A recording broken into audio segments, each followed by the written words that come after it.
So as the executive producer of CMU iConnect, I oversee yung overall news production ng iConnect sa paggawa ng balita. So after ng gathering, doon na kami pupunta sa news production stage in which I oversee everything, no, mula sa pagtitaping hanggang sa pag-edit hanggang sa bago mailabas yung ating mga publications. I also see to it na lahat ng mga deadlines ay ating mamimit.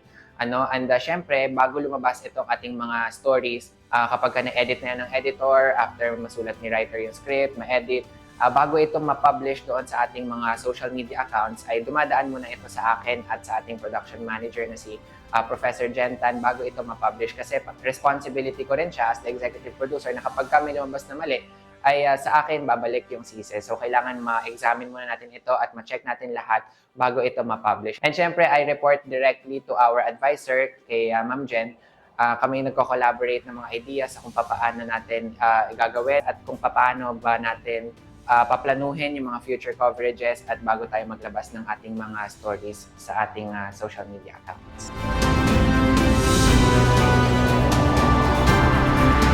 Maybe marami nakaalam ng CMU iConnect na. Kumbaga medyo established na yung ating platform. Nakikilala na tayo dahil sa mga stories na pinoproduce natin. Pero konti lang yung nakakaalam and malamang tayo lang yung mga nag-umpisa, no? Yung mga unang crew and members ng CMU iConnect ay nung nag-umpisa tayo, we started from scratch. So talagang we had our humble beginnings. Nag-umpisa tayo na walang-wala. Ginagamit natin yung ating mga sariling mga kagamitan para sa pag-produce ng mga storya na ginagawa natin. No? Wala tayong equipment, wala tayong mga camera, wala tayong matinong tripod, microphone, and mga lights na ginagamit natin sa ating mga coverage. No? So naalala ko yung una kong coverage, kanya-kanya lang kaming gamit na ginamit doon sa storya na pinroduce namin noong time na yon. Pero napagtagumpayan naman namin siya. At ngayon, nakikita naman natin yung development ng CMU iConnect. No? Pero from the beginning, I think one more na hindi rin alam ng mga taong nanonood sa atin, yung ating very rigorous na proseso ng pagpoproduce ng balita. So from the planning stage, sa paghanap ng mga storya, sa pag-gather ng ating mga stories, no, we need a team talaga. Lumalabas itong mga teams na ito complete with a reporter, cameraman, and production assistants. No? So from the planning to the news gathering, maging sa pagdating sa news production, talagang napakaraming pinagdadaanan na proseso niyan for us to be able to deliver yung broadcast quality contents at mga news stories na pinoproduce natin sa CMU iConnect. Hindi siya madali, kaya minsan natatagalan din tayo kasi nga yung napakaraming proseso na pinagdadaanan na yun to ensure that we provide accurate and relevant news dito sa Malabon at sa City of Malabon University.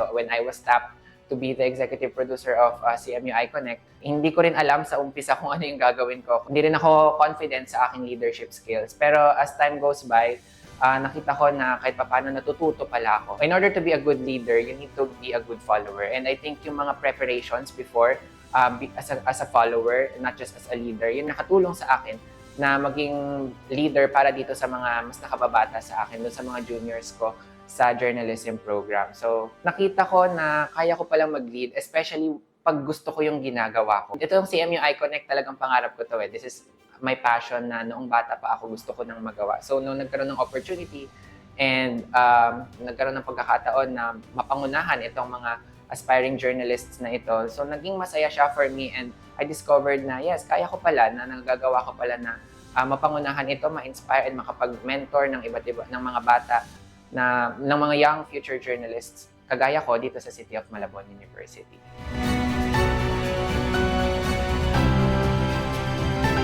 Okay, so paano ako nabago ng CMU iConnect? Malaki yung pinagbago ko dahil first year namin online. Pero pagpasok ko ng second year, talagang alam niyo ng mga kaklase ko na kapag katapos dito sa school, gusto ko na rin makaalis ng campus agad.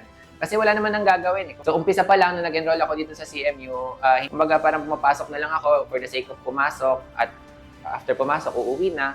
Basta I'll just make sure na nakakapag-comply sa mga academic requirements. Walang drive, kumbaga walang dating yung pagpasok sa school. Pero nung nagkaroon na ng CMU iConnect, parang umuwi na lang ako sa bahay para matulog. No? Mas matagal pa yung ginugugol kong oras dito sa school dahil nga after ng klase, ang daming kailangan tapusin, ang daming mga deadlines na hinahabol, di ba? May mga pending tayo mga stories na kailangan tapusin. So, yung pagkakaroon ng CMU iConnect, it's really life-changing. For me, especially for me, lalo na sa aking college journey. Kahit nagtitesis kami, di ba? And hirap na kami. Pero at the sidelines, I'm also doing things for iConnect. Hinahabol namin yung mga editing, yung mga kailangan i-VO, mga kailangan ihabol for the deadlines for publication. Nag-improve yung aking leadership skills. And of course, my interpersonal skills na rin. Pakikipag-usap sa mga tao, sa pag-train ng mga ibang younger members ng iConnect, and sa pag-expose sa sarili ko sa iba't ibang mga larangan. So bakit ako nagsistay dito sa CMU iConnect kahit mahirap, kahit demanding yung job? No?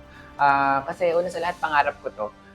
From the time na kino-conceptualize pa lang namin nila Ma'am Jen yung CMU iConnect, talagang na-stir up nung pagkakaroon ng CMU iConnect. And matagal ko na rin pangarap na magkaroon tayo ng isang broadcast format na newscast sa CMU. Kahit dito lang sa campus, no, ma-practice ko yung way of pagre-report, yung way of broadcasting. So, nung nagkaroon ng idea talagang, I'm really invested to have this kind of news platform dito sa CMU. Dahil nga passion ko siya, gustong-gusto ko siya, hindi ako nakakaramdam ng pagod kahit, yun nga, sabi ko, physically demanding, mentally demanding talaga yung job.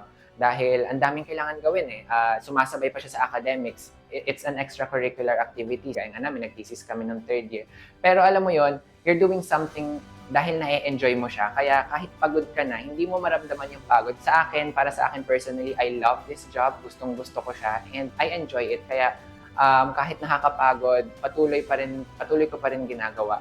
And aside from that, I have people around me na papalibutan tayo ng iba't ibang mga tao that, alam mo yon, nagbibigay sa'yo ng inspirasyon na magpatuloy. Kumbaga, sinasamahan ka nila, pero hindi sila burden sa'yo.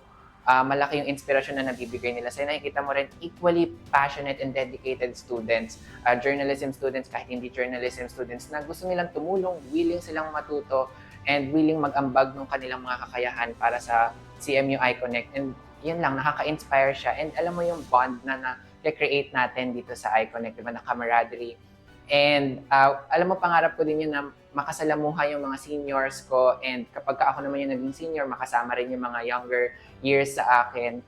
And CMU iConnect, dahil from 4th year hanggang mga 1st year journalism students, ay napagsasama-sama niya. Kahit hindi kayo magkaka-year level, pero you're at the same department, diba? So magkakakilala kayo lahat. You are connected through a wonderful organization that helps you hone your skills, excel in your craft, talagang matuto sa field ng broadcasting when it comes to yung pag-aaral ng journalism. Na hindi lang sa klase, kundi na-apply din ito sa totoong buhay. Kahit dito man lang sa campus, sa city, and sa iba't iba pang mga lugar.